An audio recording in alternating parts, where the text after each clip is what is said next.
Hello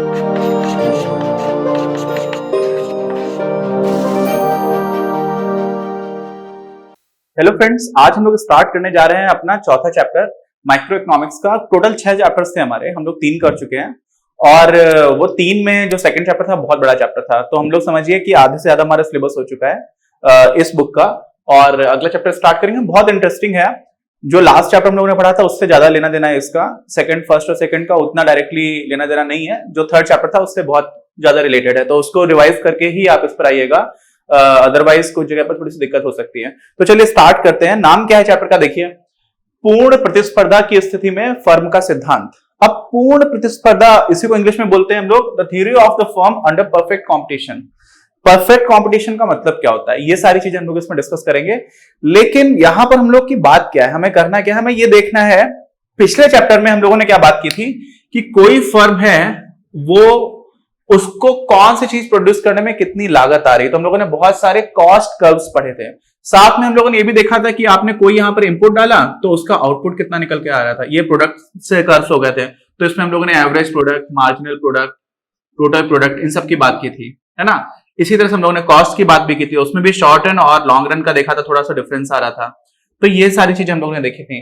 अभी अगर ये पूछा जाए कि कोई फर्म कितना आउटपुट बनाएगी, क्या पूछा मैंने, कोई फर्म कितना प्रोडक्शन करेगी, कितना आउटपुट निकालेगी, ये कैसे पता करोगे। तो इसमें भी हमारा एजम्पशन आ जाता है। देखो, क्योंकि बहुत डिफिकल्ट है, हम लोग ऐसी चीज को पढ़ने की कोशिश करते हैं इकोनॉमिक्स में जो बहुत सारे वेरिएबल्स पर डिपेंड करती है, तो हमें हमेशा एजम्पशंस लेने होते हैं। हम एजम्पशन ले लेते हैं, रियलिटी के क्लोज जाने की कोशिश करते हैं। लेकिन मैंने आपको बताया था, जैसे कार्टून नेटवर्क आता था या पोगो आता था बचपन में, जब मैं छोटा था तो कभी कभी देखता था। हालांकि हमारे यहाँ तो दूरदर्शन रहता था, फिर मैं हॉस्टल चला गया, लेकिन कभी गर्मी की छुट्टी में आया तो देखा, तो उसमें बहुत ही आसान दुनिया दिखाई जाती है। वैसा ही हम लोग इकोनॉमिक्स में पहले कर रहे होते हैं। बहुत सारे तरह के मार्केट्स हैं, हम लोग रियलिटी के क्लोज जाने की कोशिश करते हैं मार्केट्स में भी। मार्केट्स का मतलब क्या हुआ कि बाजार का किस तरह का प्रकार है, लेकिन एक हम लोग बहुत ही आसान मार्केट बना करके चलते हैं, उसकी बात करते हैं। और उस मार्केट में भी एक और असम्पशन लेकर के हम आते हैं, मार्केट में नहीं, मार्केट के साइड में, कि जो भी फर्म है ना, वो क्या है, उसका नेचर क्या है, उसकी प्रकृति है प्रॉफिट मैक्सिमाइजेशन की। क्या प्रकृति है, प्रॉफिट उसको अपना अधिकतम करना है। मतलब समझ रहे हो, इसी को हम लोग हिंदी में बोलते हैं लाभ अधिकतम करता। क्या बोलते हैं, इसका मतलब क्या हुआ कि जो भी कोई कंपनी एग्जिस्ट कर रही है ना, उसका एक ही काम है, उसका एक काम है कि वो कैसे अपना प्रॉफिट मैक्सिमाइज कर सकती है, ज्यादा से ज्यादा मुनाफा कैसे कमा सकती है। मुनाफाखोर सारी फर्म्स हैं, ये हम मान लेते हैं। तो बहुत रूड है ना, कंपनी चलाने वालों के ऊपर हम लोग इसमें इसी दृष्टिकोण से देखेंगे कि एक ही काम है तुम्हारे, सिर्फ पैसे कमाना। लेकिन ये बहुत हद तक रियलिटी के क्लोज भी है। मतलब पैसे कमाने वाले में ऐसा नहीं है कि बाकी सारे एलिमेंट्स को वो छोड़ देते हैं, उनको भी ध्यान में रखते हैं, लेकिन ये काफी क्लोज भी है, बट एकदम स्ट्रिक्टली ट्रू नहीं होता है रियल लाइफ में। बट हम अभी इसको मान करके चलेंगे। तो ये हमारा पहला क्या है, एजम्पशन है, मान्यता है, हमने ऐसा मान लिया। ठीक है, क्यों है, क्योंकि अदरवाइज फिर हम पढ़ नहीं पाएंगे, हमें कुछ समझना पड़ेगा, कुछ बेसिक असम्पशंस मानेंगे, उसके बाद ही हम लोग चीजों को समझ पाएंगे। अच्छा, दूसरी चीज क्या है, दूसरी चीज हम ये मानते हैं इसमें कि कोई भी फर्म ने जितना भी आउटपुट निकाला, क्या निकाला, आउटपुट। आउटपुट मतलब समझिए, जितना भी उसका निर्गत स्तर था, वो पूरा का पूरा जो निर्गत स्तर है वो हम क्या कर देंगे, उसको सेल कर देंगे। क्या कर देंगे, सेल्स में कन्वर्ट कर देंगे। सेल समझ रहे हो कि आपने उन सारी चीजों को विक्रय कर दिया। इसका मतलब ऐसा बिल्कुल नहीं होगा कि आपने बना करके रख लिया, मतलब बनाया ही है सेल करने के लिए। तो चैप्टर में भी अगर आप बुक भी पढ़ोगे तो आपको दिखेगा कि जो आउटपुट लेवल है और सेल्स हैं वो आपस में इंटरचेंजेबली यूज किए जाते हैं। मतलब क्या होता है कि कहीं पर लिखा हुआ है कि आपने कितना विक्रय किया और कहीं पर वैसे लिखा हुआ है कि निर्गत स्तर क्या था, दोनों को एक ही मान लिया जाता है। ऐसा भी हमेशा जरूरी नहीं होता रियल लाइफ में, लेकिन ये हमारे दोनों अजम्पशंस आ जाते हैं। अब इन अजम्पशंस के साथ में जो सबसे बड़ा अजम्पशन है हमारे चैप्टर का, वो है पूर्ण प्रतिस्पर्धा का। किसका है, पूर्ण प्रतिस्पर्धा। क्या होता है ये परफेक्ट कंपटीशन, तो इसको बहुत अच्छे से समझना पड़ेगा आपको धीरे धीरे करके। क्यों, क्योंकि ये रियल लाइफ में एग्जिस्ट नहीं करता और इसको लोग कॉन्सेप्चुअल लेवल पर काफी गलत करते हैं। तो इसके 4 पॉइंट्स हैं बेसिक, अभी मैं आपको ऐसे रफली बता दे रहा हूं, फिर अभी आपको जब नोट्स में सारी चीजें ठीक से दिख जाएंगी। लेकिन आप समझ लो, पहला जो एकदम फंडामेंटल अजम्पशन है वो है कि बहुत सारे बायर्स हैं और बहुत सारे सेलर्स हैं।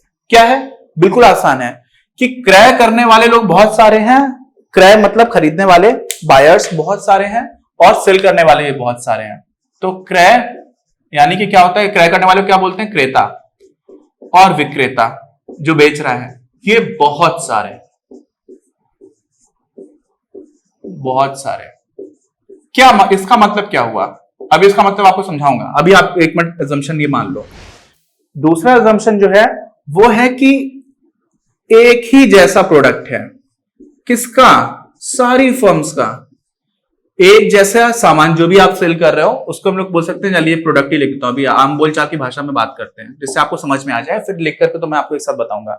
दूसरा assumption ये है कि कोई भी प्रोडक्ट डिफरेंशिएशन नहीं है। क्या मैंने बोला, प्रोडक्ट डिफरेंशिएशन। जैसे मान लीजिए मार्कर्स हैं, ये दोनों अलग अलग कंपनी के मार्कर्स हैं, ठीक है, ये कैमलिन का है और ये कोई दूसरी कंपनी है फेबर कास्टल, ठीक। तो अभी ये दोनों मार्कर्स में कुछ डिफरेंस होगा, किसी का कुछ ऊपर से डिजाइन अलग होगा, दोनों का थोड़ा थोड़ा अलग अलग है, दोनों ही नीले रंग के हैं लेकिन दोनों में थोड़ा थोड़ा डिफरेंस होगा। तो ये दोनों अलग अलग हो गए। अब सोचिए कितना क्लोज है, दोनों ही नीले रंग के मार्कर्स, दोनों की लगभग हाइट भी बराबर है, सब कुछ आपको तो एक ही जैसा दिख रहा होगा कैमरे पर, है ना, काफी हद तक। लेकिन ये भी नहीं मानते हम मानते हैं कि एग्जैक्टली सेम है। तो एग्जैक्टली सेम, तो इसका भी मार्कर, एक ही कंपनी का मार्कर सारे एग्जैक्टली सेम हो, ये भी बहुत मुश्किल होता है। लेकिन हम यहां पर क्या मानते हैं कि सारी कंपनीज का जो भी प्रोडक्ट है जिसको लेकर के हम मार्केट की बात कर रहे हैं, वैसा मत सोचना कि अलग अलग कंपनीज को गेंद बना रही है तो गेंद के साथ आपने क्रिकेट के बैट को भी सेम मान लिया, ऐसा नहीं है। गेंद बनाने वाली ही सारी कंपनीज की बात हो रही है। लेकिन कितनी कंपनीज हैं, बहुत सारी। क्यों, बेचने वाले बहुत सारे लोग हैं, बनाने वाले बहुत सारे लोग हैं, वो फर्म्स हो गए, और खरीदने वाले बहुत सारे लोग हैं। तो जो प्रोडक्ट है, मान लीजिए क्रिकेट की गेंद है, तो क्रिकेट बॉल के बहुत सारी कंपनीज में बहुत सारे खरीदने वाले लोग हैं और सारे लोगों की क्रिकेट बॉल्स एक जैसी है। ये हमारा दूसरा एजम्पशन था। क्या था दूसरा एजम्पशन, एक जैसा। यहां पर कोई प्रोडक्ट डिफरेंशिएशन नहीं, ऐसा नहीं है कि नहीं किसी की क्रिकेट बॉल ज्यादा अच्छी होती है, किसी की खराब होती है। तो अलग अलग कंपनीज हैं, आप लोग तो खेलते ही होंगे। हम लोग जब खेलते थे स्टम्पर बॉल आती थी, कॉस्को की आती थी, टेनिस बॉल, और फिर मारुति गोल्ड एक कंपनी थी, और लेदर बॉल से भी खेला करते थे। तो अलग अलग तरह का ऐसे आया करता है। अच्छा, तीसरा क्या है assumption, अभी आप समझना, ये सारी चीजें रियलिटी के क्लोज नहीं है, बट आपको आइडिया देना स्टार्ट करेंगे, फिर आप आगे के जब रियलिटी के क्लोज वाले मार्केट्स पढ़ोगे तो आपको समझ में आएगा, ठीक। तो ये हमारे दो assumptions हो गए। एक यहां पर जो assumption होता है वो होता है कि सारे लोगों को पूर्ण जानकारी है। पूर्ण जानकारी का मतलब समझ रहे हो, देखो मार्केट में जानकारी का मतलब क्या होता है, आप सब्जी मंडी में सामान खरीदने गए, आपने जैसे एंटर किया तो आपने देखा यार कल तो मैं 20 रुपए किलो आलू ले गया था, आज तो मुझे 12 रुपए किलो मिल रहा है, तो आप बहुत खुश हो गए। आपने पहले ही दुकान से सारा सामान खरीद लिया कि यार इसी से सारा सामान खरीद लेते हैं। 12 रुपए के बाद आप आगे दुकान पर गए मार्केट में कुछ फल वगैरह लेने, तो आपने देखा वहां पे तो 10 रुपए किलो में आलू चिल्ला रहा है और उसके आलू ज्यादा अच्छे हैं, ठीक।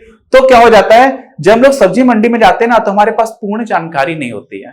क्रेता के पास पूर्ण जानकारी नहीं है कि कौन सी चीज कहां पर कितने रुपए की मिल रही है, समझ रहे हो आप। ऐसे ही विक्रेता को भी जानकारी नहीं है। हो सकता है कि किस जगह पर दुकान हो उसकी, कौन से विक्रेता है जिनको ज्यादा पैसे दे सकते हैं, उसको भी पूरी जानकारी नहीं होती। यहां पर हम क्या मानते हैं कि क्रेता और विक्रेता सारे लोगों को सब कुछ पता है कि कौन सी चीज कितने रुपए में मिल रही है सारी जगह पर, ठीक।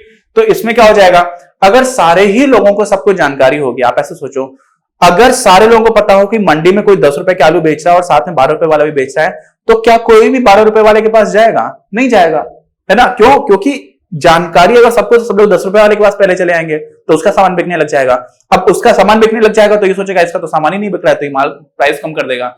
लेकिन रियल लाइफ में ऐसा नहीं होता है। लेकिन ये assumption क्या है, आपको समझ में आया? ठीक है। अच्छा, अब चौथा जो assumption है वो है कि एंट्री और एग्जिट। क्या मैंने बोला? एंट्री और एग्जिट। अभी न्यू एजुकेशन पॉलिसी पर मैंने एक वीडियो बनाया था, तो उसमें मल्टीपल एंट्री और मल्टीपल एग्जिट की बात की गई है हायर एजुकेशन में, जो काफी अच्छा है। आप लोगों ने वीडियो नहीं देखा तो देख लीजिएगा, कमेंट बॉक्स में डिस्क्रिप्शन में पड़ा हुआ है, काफी चीजों आपको क्लैरिटी मिलेगी, आपके आगे फ्यूचर के लिए भी इंपॉर्टेंट रहेगा। यहां पर किसकी एंट्री और एग्जिट की बात की जा रही है? फर्म्स की। फर्म मतलब कंपनीज हैं जो भी। अब जो भी फर्म्स हैं वो कभी भी मार्केट में आ सकती हैं और कभी भी जा सकती हैं। ऐसा रियलिटी में होता है क्या? मार्केट में एंटर करना और मार्केट से निकलना आसान नहीं होता। मान लीजिए मैंने क्रिकेट बॉल वाला एग्जांपल ले रखा है, मुझे क्रिकेट बॉल्स बनानी है। अब क्रिकेट बॉल्स बनाने के लिए पहले तो मुझे फैक्ट्री लगानी पड़ेगी, कुछ लोगों को हायर करना पड़ेगा, बहुत सारे काम करना पड़ेगा। और एक बार मैं मार्केट में चला गया तो ऐसा भी नहीं हो जाएगा कि मैं जब मन किया तो निकल जाऊं। क्यों? क्योंकि मैंने ऑलरेडी बहुत कुछ उसमें इन्वेस्ट कर रखा है। तो यहां पर हम लोग बहुत सारे फैक्टर्स होते हैं, सिर्फ इन्वेस्टमेंट की बात नहीं होती है। आप मार्केट से तुरंत एग्जिट नहीं ले सकते, एग्जिट भी नहीं ले सकते और तुरंत एंटर भी नहीं कर सकते। लेकिन यहां पर क्या माना जा रहा है कि तुरंत कभी भी आप तुरंत एंटर कर सकते हो, यहां पर कोई रोक टोक नहीं है। और साथ में कोई ऐसी वैधानिक रोक टोक भी नहीं है कि नहीं यहां पर सिर्फ 3 ही फर्म्स काम करेंगी। जैसे पहले लाइसेंस राज हुआ करता था भारत में, तो आप लोगों ने अगर कक्षा 11 की एनसीईआरटी पढ़ी है तो मैंने अच्छे से पढ़ा है वहां पर। तो होता क्या है कि यहां पर किसी तरह की रोक टोक नहीं है, जिसको आना है आओ, जिसको जाना है जाओ। और कितने लोग हैं? बहुत सारे लोग हैं। इसका मतलब यह हुआ कि अगर ऐसे समझ लो कि एक गांव है, क्या है एक गांव में सारे जो किसान है छोटे छोटे किसान है, सबके पास छोटे छोटे प्लॉट्स हैं, ऐसे ऐसे सबके खेत बने हुए हैं छोटे छोटे, सब लोग अपना अपना काम करते हैं। एक आदमी है बहुत पैसे वाला, क्या है? बहुत पैसे वाला। वो क्या करता है? वो सारे लोगों से सामान खरीद लेता है, सारे लोगों से।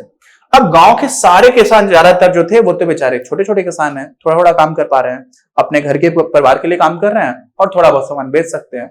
लेकिन इनको अगर इस मोटे ताजे आदमी को सामान नहीं बेचना है तो इनको दूसरे जिसको सामान बेचना है उसके लिए इनको 50 किलोमीटर दूर जाने की जरूरत है। कितना? 50 किलोमीटर। अब किसान के पास इतने साधन है नहीं। इनको पता है किसानों को कि 50 किलोमीटर जाकर के अगर ये बेचेंगे तो इनको हर किलो का 2 रुपए ज्यादा मिलेगा, यानी कि हर कुंटल का 200 रुपए ज्यादा मिलेगा। इनको पता है। लेकिन होगा क्या? ये आपका दबंग आदमी है। साथ में उन लोगों को यह भी पता है कि यहां से वहां तक का भेजने में भाड़ा भी लग जाएगा, ट्रांसपोर्टेशन का खर्चा आ जाएगा, आप ट्रैक्टर से भेजोगे, ट्रक से भेजोगे। तो क्या करते हैं सारे लोग इसी को सामान बेच देते हैं, जबकि उनको पता है कि ये सस्ते में सामान खरीद रहा है ना। तो यहां पर हो क्या रहा है वास्तव में? ओवरऑल जो पूरे राज्य में या पूरे देश में खेती का मार्केट है, वहां पर इनके सामान की, किसानों के सामान की कीमत ज्यादा होनी चाहिए। लेकिन ये ऐसा मार्केट है जहां पर एक बहुत बड़ा खरीदार बैठा हुआ है जो सारे किसानों का सामान खरीद करके अपनी मिल में रख लेगा, अपने गोदाम में डाल लेगा, अपने गोडाउन में रखेगा और फिर कहीं कहीं पर भेजेगा जहां जहां पर महंगा सामान बेचा जा रहा होगा। ऐसा लोग करते हैं। अब होगा क्या? ऐसा हमारा बाजार नहीं है। जब लोग पूर्ण प्रतिस्पर्धा की बात करते हैं, हमारे बाजार में संभव नहीं है। क्यों? क्योंकि हमारे बाजार में बेचने वाले बहुत हैं, खरीदने वाले भी बहुत हैं। यहां पर तो एक ही रह गया था। अब इसी के समय सोच लो कि खरीदने वाले भी 100 लोग आ जाएं कि नहीं हमें आपका सामान चाहिए, हमें भी आपका सामान चाहिए, हमें भी आपका सामान चाहिए। तो क्या हो जाएगा? तो सारे लोगों में जो प्राइसेस है ना, कोई भी एक इंसान प्राइस कंट्रोल नहीं कर पाएगा। क्या नहीं कर पाएगा? कीमत निर्धारित नहीं कर पाएगा। वो ये नहीं बोल पाएगा नहीं नहीं नहीं हम तो 2 रुपए सस्ता ही लेंगे, क्योंकि बगल में दूसरा भी खड़ा हुआ है, वो कहेगा अरे वहां पे तो मैं महंगा बेच ही सकता हूं, इससे अच्छा है कि 2 रुपए में सस्ता क्यों दे लें। तो होगा क्या कि पूरे मार्केट में जो प्राइस है वो बहुत अच्छे से तुरंत का तुरंत डिसाइड होता जा रहा होगा, यूनिफॉर्म प्राइस रहेगा। ऐसा दूसरी चीज सोचो, जैसे मैंने सब्जी वाला उदाहरण दिया था कि 10 रुपए में कोई आलू बेच रहा है, कोई 12 रुपए में बेच रहा था, तो 12 रुपए वाला जो प्राइस है ना वो अचानक उसको नीचे आना पड़ जाएगा या फिर 10 वाला ऊपर बढ़ जाएगा। क्यों? क्योंकि सबको पूरी जानकारी। सबका मतलब क्या है? सिर्फ खरीदने वालों को नहीं है, आप सब्जी ले जा रहे हो सिर्फ आपको जानकारी नहीं है, बेचने वाले को भी पता है। बेचने वाले को पता है कि यार मैं तो 10 रुपए में बेच रहा हूं, बगल वाला 12 में बेच रहा है तो मैं 10 में क्यों बेचूं। खरीदने वाले को पता है कि यार यहाँ तो 10 रुपए का मिल रहा है, 12 मिल रहा है तो मैं 12 वाले से क्यों खरीदूं। तो नीचे वाले जो बेचने वाला वो ज्यादा महंगा से महंगा बेचना चाहेगा, खरीदने वाला सस्ते से सस्ता खरीदना चाहेगा।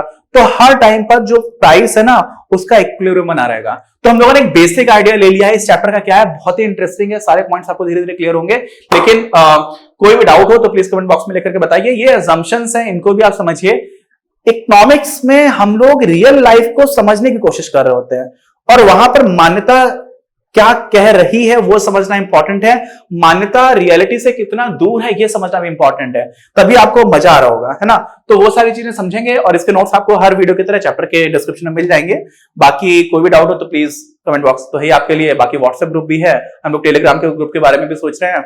और चैनल सब्सक्राइब नहीं किया तो प्लीज सब्सक्राइब द चैनल। आप सारे लोगों के हम लोग बहुत मेहनत कर रहे हैं और वीडियो नोट्स हैं, क्लास नोट्स हैं, प्रीवियस क्वेश्चन पेपर्स हैं, इंपॉर्टेंट क्वेश्चन आंसर है, सारी चीजें आप लोगों को देंगे फ्री ऑफ कॉस्ट। तो मिलते हैं अगले वीडियो में और बाकी लोगों के साथ भी वीडियो शेयर करिएगा। अच्छा लगा है तो लाइक करिए। इस वीडियो के प्रायोजक हैं आप, और अगर आप ऐसे ही और वीडियोस बनाने में हमारी मदद करना चाहते हैं तो पैट्रियन पर जाकर या फिर स्क्रीन पर दिए गए QR कोड को स्कैन कर अपना योगदान जरूर दें। अपनी क्लास का उद्देश्य आप सभी के लिए आप ही की भाषा में गुणवत्तापूर्ण शिक्षा उपलब्ध कराना है। कक्षा 12 तक के सभी प्रमुख विषयों पर हम वीडियोस बना रहे हैं और कुछ विषयों पर वीडियोस आपके अपने चैनल अपनी क्लास की ही अन्य प्लेलिस्ट पर अपलोड भी हो चुके हैं। ज्ञान के प्रकाश से देश को सशक्त बनाने के हमारे इस प्रयास में इस चैनल को सब्सक्राइब करके और लोगों के साथ शेयर करके अपना बहुमूल्य योगदान जरूर दें। बढ़ेगा इंडिया तो बढ़ेगा इंडिया।